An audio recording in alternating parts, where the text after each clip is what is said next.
வீட்டுக்குச் செல்லவே விருப்பமில்லை. சமந்தா: இளைய தளபதி விஜயுடன் தெறி, சூர்யாவுடன் 24, மகேஷ் பாபுவுடன் பிரம்மோற்சவம் என ஒரே நேரத்தில் முன்னணி நடிகர்களுடன் ஜோடியாக நடித்து வரும் சமந்தா 2016ஆம் ஆண்டின் பிஸியான நடிகைகளில் ஒருவர்.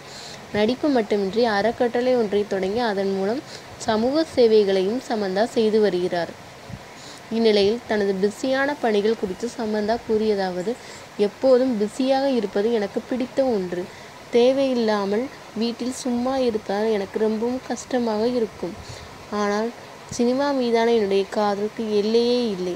எனக்கு எப்போதும் படப்பிடிப்பில் இருக்க வேண்டும் என்பதே ஆசை. இப்போதெல்லாம் படப்பிடிப்பு தளத்தை விட்டு வீட்டுக்கு செல்லவே பிடிக்கவில்லை.